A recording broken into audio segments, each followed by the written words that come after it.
अभी हमारे साथ अनुष्का पाठक जी हैं और ये जो है कि कथावाचिका हैं। इनके पास हम आए हुए हैं और विभिन्न मुद्दों पर बात करेंगे। सबसे पहले बात करेंगे जो स्वामी प्रसाद और जो रामचरितमानस जलाया जा रहा है उस पर भी बात करेंगे, और वर्तमान में जो कि आरएसएस के जो प्रमुख हैं मोहन भागवत जी, उनके द्वारा जो एक भाषण दिया गया है जो पेपरों में छपा है उस पर भी बात करेंगे। तो सबसे पहले आर्या पब्लिक न्यूज़ में स्वागत है। ये सबसे पहले मैं आपके दर्शकों को प्रणाम करती हूँ। तो मेरा पहला क्वेश्चन आपसे ये रहेगा कि जो स्वामी प्रसाद मौर्य जी द्वारा जो मतलब भाषण दिया गया था वो काफ़ी मतलब विवादों में बना था, उस पे आपके द्वारा क्या राय रख रही हैं आप? देखिए, उन्होंने कहा था कि ढोल गवार शूद्र पसनारी सकल तारना के अधिकारी। इसका जो अर्थ है तो वो गलत अर्थ लगा रहे हैं इसका। और सबसे पहले तो ये जानना बहुत जरूरी है कि किसने किससे कहा है। बिना कुछ जाने सिर्फ एक चौपाई पढ़ लेने से तो कुछ होने वाला नहीं है। तो ये जो है समुद्र जी राम जी से कहे हैं, क्योंकि जब भगवान राम को समुद्र पार करना था तो उस समय समुद्र जी से हाथ जोड़ करके प्रार्थना कर रहे थे कि आप हमको रास्ता दें, हमारी सीता उस लंका में फंसी हुई है,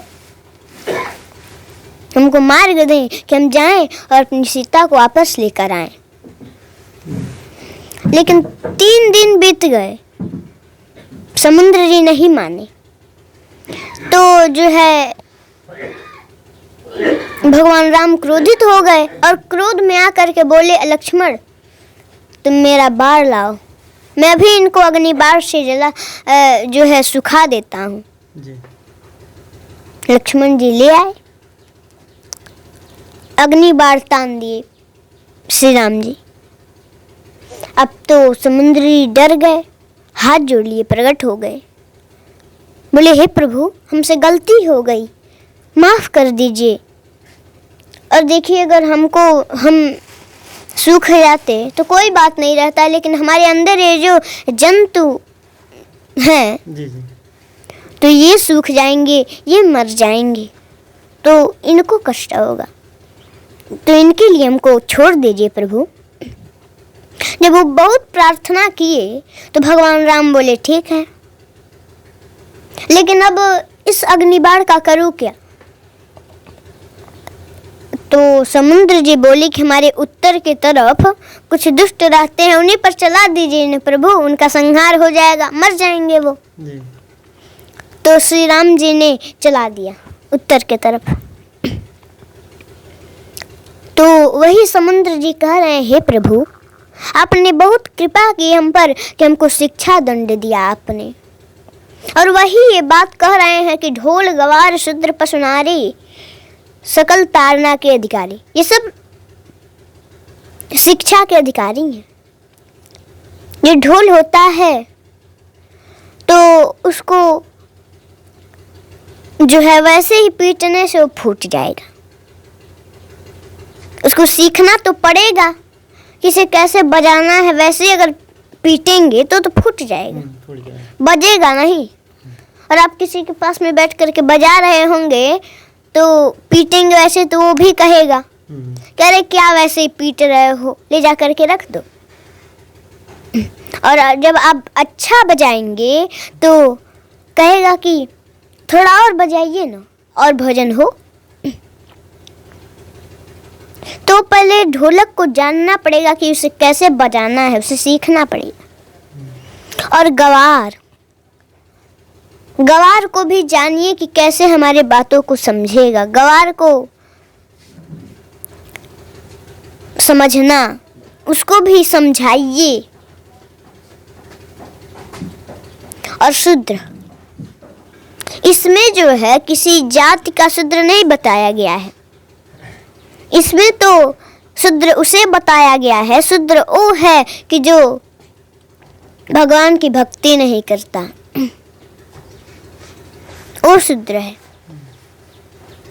जो अधर्म पर चलता है वो शूद्र है, जो माता पिता का सेवा नहीं करता वो है शूद्र।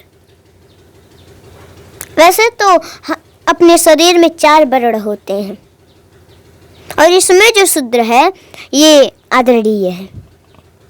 ये सिर होता है ब्राह्मण, हाथ होता है क्षत्रिय, पेट होता है वैश्य और पैर होता है शूद्र। कोई भी अपने से छोटा आता है तो पैर को ही छू करके प्रणाम करता है। ये नहीं कहता कि सिर को प्रणाम, पैर को ही छू करके प्रणाम करता है। और ये जो है ब्राह्मण, क्षत्रिय, वैश्य, इन तीनों के भार को ढोता है, इसलिए वो शूद्र आदरणीय है। लेकिन इसमें वो वाला शूद्र नहीं बताया गया है। इसमें तो शूद्र उसे कहा गया है जो भगवान की भक्ति नहीं करता, बेकार की बात करता है, माता पिता का सेवा नहीं करता, अधर्म पर चलता है, धर्म नहीं करता, उसे शूद्र बताया गया है इसमें। और पशु, सबके घर कोई ना कोई पशु होंगे। पशु को भी पहले जानिए कि कभी कभी जो है पशु को भी देखना चाहिए। जैसे मान लीजिए हम या आप कोई भी जी जी गौ माता या भैंस के पास गए जी और बड़ा प्रेम दे रहे हैं, कुछ उनको कष्ट हुआ, जी जैसे अटई लग गई हो उनके शरीर में या कोई भी कष्ट हुआ, तो सिर को हिलाई तो आपको चोट लग गया तो आप उनको मारने लगेंगे।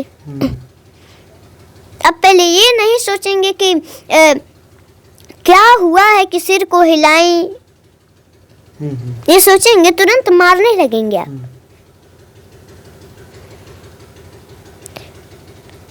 तो मान लीजिए कभी कोई दूध दूहने गया, मच्छर बैठ गया शरीर पर गौ माता के और पैर चला दी, दूध गिर गया तो आप मारने लगेंगे। पहले जानिए तो कि उनको कौन सा कष्ट है कि पैर चला दें या गए तो सींग हिला दें, चोट लग गया। आप तो ये ना सोचें, उनका कष्ट नहीं देखेंगे, आप तो ये सोचेंगे हमारा दूध क्यों गिर गया। आप ये नहीं सोचेंगे उनको कौन सा कष्ट है, आप तो सोचेंगे कि हमको क्यों चोट लग गया, आप मारने लगेंगे। और रही बात नारी की, नारी का कोई कैसे बखान करे। नारी तो नारायणी होती है, आदिशक्ति जगदम्बा होती है, दुर्गा होती है, भगवती होती है। जिस घर में नारी का सम्मान नहीं होता, आदर नहीं होता, वह घर तो नरक के समान है। उस घर में सुख शांति नहीं रहती। और जिस घर में नारी का सम्मान होता है, स्त्री का आदर होता है, वह घर तो स्वर्ग से भी बढ़कर है। उस घर में सुख शांति हमेशा रहता है, लक्ष्मी हमेशा वास करती है। सकल ताड़ना के अधिकारी। और देखिए जो नारी है, सभी माताएं जो होती हैं, वो मान लीजिए किसी माता के घर में कुछ हो गया, जैसे किसी माता को बुखार हो गया या कोई बात है, गुस्सा होकर के बैठी हैं और अब बाहर से आएंगे वैसे ही डांटने लगेंगे, क्यों बैठी हो, क्यों गुस्सा होकर के बैठी हो। पहले पूछिए कि क्या बात है, कोई कष्ट है कि क्या बात है। और माताएं न रहें तो भोजन भी नहीं पक पाएगा। कभी कभी माताएं जो होती हैं, कोई बात पर ज़्यादा गुस्सा हो जाती हैं, कहती हैं हम खाना नहीं बनाएंगे, आज जहाँ से मन करे वहाँ से खा लो। कहते हैं कि नहीं, ऐसा होता है। तो पहले पूछिए कि क्या बात है, जी। कोई कष्ट है कि क्या बात है। नारी को भी समझिए, उनको देखिए, उनसे पूछिए। ये सभी शिक्षा के अधिकारी हैं। ताड़ना का मतलब होता है जानना, समझना। ताड़ना का मतलब मारना नहीं होता है, ताड़ना का अर्थ जानना होता है। तो इसका अर्थ यही हुआ। वर्तमान में कई जगहों पर जो कि रामचरितमानस का कुछ श्लोक जो है कि जलाया जा रहा है, यानी कुल मिलाकर रामचरितमानस को ही जलाया जा रहा है। इस पे आप क्या अपना व्याख्या देंगे? देखिए, जो श्री रामचरितमानस को जला रहे हैं जी। वो बहुत जो है बहुत दुष्ट है, वो जो जला रहे हैं, जला करके वो महापाप कर रहे हैं। और देखिए, तुलसीदास जी को भी अगर उन पे सवाल उठे तो देखिए, वो तो जहाँ कहे हैं तो वो तो ये कहे हैं कि सिय राम मैं सब जग जाने करहूँ प्रणाम जोरी जुग पानी जलचर थलचर नभचर नाना जेजर तेतन जीव जहाना। वो अगर कहीं लिखे हैं कुछ भी तो वो तो ये लिखे हैं कि सभी में, जितने भी जगत में लोग हैं, उन सभी में मैं भगवान को देखते हुए सबको प्रणाम करता हूँ। सभी जीव जंतु में भगवान को देखते हुए मैं प्रणाम करता हूँ। अब बताइए, जिनका ये कहना हो, जो ये कह रहे हैं, क्या वो समाज को तोड़ना चाहेंगे? वो तो श्री रामचरितमानस इसलिए लिखे हैं, कह रहे हैं कि समाज को तोड़ने का काम कर रहा है श्री रामचरितमानस। तो ये बिल्कुल गलत है।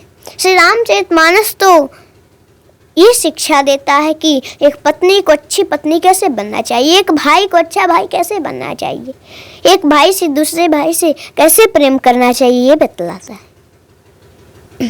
क्योंकि जब भगवान राम वन में गए तो वन देवी प्रकट हो गई, बोले कि प्रभु प्रणाम, अच्छा आप ये बताइए मैं आपकी क्या सेवा कर सकती हूँ, आज्ञा दे प्रभु। तो भगवान राम बोले, आप अगर कुछ कर सकती हैं तो यही कीजिए ना कि जो पीछे के जितने भी कांटे हैं उन सभी को खत्म कर दीजिए, गायब कर दीजिए। वन देवी बोली कि अरे प्रभु, हटाने को तो मैं हटा दूंगी, लेकिन आप तो आ चुके हैं तो उन कांटों का क्या टेंशन। प्रभु राम बोले, मैं तो आ गया, लेकिन मेरा भाई भरत,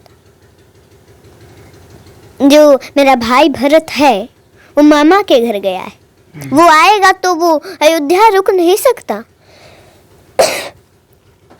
वो यहाँ चला आएगा हमको वापस लौटाने के लिए, और जरूर आएगा, हमको विश्वास है। और जब आएगा उसके पैर में एक भी कांटा चुभेगा तो रोएगा, सोचेगा कि इसी रास्ते से मेरे भैया राम भी गए होंगे, कितना कष्ट हुआ होगा उनको। तो इसीलिए मैं नहीं चाहता कि भरत को ऐसा लगे कि मैंने कोई भी कष्ट सह कर, मैंने कोई भी वन में कष्ट सहा हो, ये पता न चले भरत को। तो जब उसके पैर में कांटा लगेगा तो यही सोचेगा ना। तो वन देवी बोली, अरे प्रभु, आपके भैया भरत इतने कमजोर हैं कि कांटा का जो है दर्द सहन नहीं कर सकते। तो भगवान राम बोले, अरे वन देवी, देखो मेरा भरत जो है, कांटा को तो छोड़ो, वज्र भी उसके शरीर में लग जाए तो कुछ नहीं बिगाड़ सकता मेरे भरत का। वन देवी बोले, तब क्यों कह रहे हैं प्रभु? तो बोले कि जैसे उसका कोई कुछ नहीं बिगाड़ सकता, मेरा भरत बड़ा बलवान है, उसको ऐसा लगेगा कि हमारे भैया को कष्ट हुआ होगा, और मैं नहीं चाहता कि उसे थोड़ा सा भी ऐसा लगे कि मैंने कोई भी कष्ट सहा है। ये होता है भाई भाई का प्रेम। ये सिखाता है श्री रामचरितमानस। एक माता को अच्छी माता कैसे बनना चाहिए, ये सिखाता है श्री रामचरितमानस। रामचरितमानस जो है वो लोगों में विवाद नहीं फैलाता, समाज को तोड़ने का काम नहीं करता है, तो समाज को जोड़ने का काम करता है, समाज के कल्याण के लिए बना है। जो ऐसा कह रहे हैं कि श्री रामचरितमानस समाज को तोड़ने का काम करता है, तो ये बिल्कुल गलत है। श्री रामचरितमानस नहीं, जो कह रहे हैं वो तोड़ने का काम कर रहे हैं समाज को। उनको पढ़ने की जरूरत है श्री रामचरितमानस। जी देखिए, इसमें जो है पहले पूरा जो कह रहे हैं जी इसके बारे में कुछ गलत कह रहे हैं, तो वो पहले पूरा पढ़ें तब इसके बारे में कुछ कहें। अनुष्का जी, एक और कुछ दिन पहले जो राष्ट्रीय स्वयंसेवक संघ के प्रमुख हैं मोहन भागवत जी, उनका एक बयान आया था, भाषण में बोले थे वो, जो कि जाति जो है कि पंडितों ने बनाई है, भगवान ने नहीं जाति बनाई है। इस पे आपका क्या राय है? देखिए, जो उच्च पद पर होते हैं जी उनका तो बस एक ही उद्देश्य होता है कि हमारे द्वारा समाज का कल्याण हो, जी समाज को हमारे द्वारा शिक्षा मिले। अब हमको ये तो नहीं पता है कि उन्होंने ये बयान क्यों दिया है, जी लेकिन ये अवश्य कहना चाहूँगी कि ये जो है वर्ण व्यवस्था ब्राह्मण ने नहीं बनाई, पंडितों ने नहीं बनाई, या कोई भी दुनिया के मानव ने नहीं बनाई, ये भगवान ने बनाई है। जी क्योंकि भगवान कृष्ण गीता में कहते हैं जी ये वर्ण व्यवस्था का होना जरूरी है, क्योंकि अगर ये वर्ण व्यवस्था नहीं रहेगा तो समाज चल नहीं सकता। लोगों को ये कैसे पता चलेगा कि हमको क्या करना है, हमको क्या करना है? किसी को पता चलेगा? नहीं। हमको क्या करना है, उसको क्या करना चाहिए, किसी को पता नहीं चलेगा। तो इसीलिए भगवान ने कहा कि चारों वर्ण व्यवस्था का होना आवश्यक है। जी तो जो ब्राह्मण होता है तो उसका काम यह होता है कि यज्ञ कराए, यज्ञ करे, दान दे, दान ले, कथा सुना करके लोगों का कल्याण करे, अपना भी कल्याण करे, ये ब्राह्मणों का काम होता है। और क्षत्रिय का काम होता है समाज का रक्षा करना, राष्ट्र का रक्षा सुरक्षा करना, क्षत्रिय का काम होता है। कहीं किसी गरीब दुर्बल निर्बल को सताया जा रहा है तो उसको बचाना क्षत्रिय का काम है। और वैश्य, वैश्य जो है व्यापार करने के लिए बना है, वैश्य जो है वो व्यापार करने के लिए बना है। कि अच्छा आप ही बताइए, अगर भगवान ये वर्ण व्यवस्था नहीं बनाए होते तो जैसे वैश्य का काम है व्यापार करना, जी तो उसको देख करके एक आदमी व्यापार कर रहा है तो उसको देख करके दूसरा भी कहेगा कि हम भी व्यापार करेंगे। जी अब ऐसे करते करते सभी लोग व्यापार करने लगे तो खरीदेगा कौन? हाँ, ये तो सही कह रही हैं आप। और अगर कोई नहीं करे तो मिलेगा कहाँ से, सामान कहाँ मिलेगा? तो इसीलिए जो है वैश्य का काम होता है व्यापार करना जी और शूद्र का काम होता है सेवा करना। जी देखिए, जो शूद्र होते हैं वो इन तीनों का सेवा कर रहे हैं, तो इन तीनों से महान तो वो है कि सेवा कर रहा है। जो शूद्र है इन तीनों से महान वो है कि सेवा कर रहा है वो, और इन तीनों को भी उसको सहयोग देना चाहिए, शूद्र को अपने लेवल पर लेकर चलना चाहिए।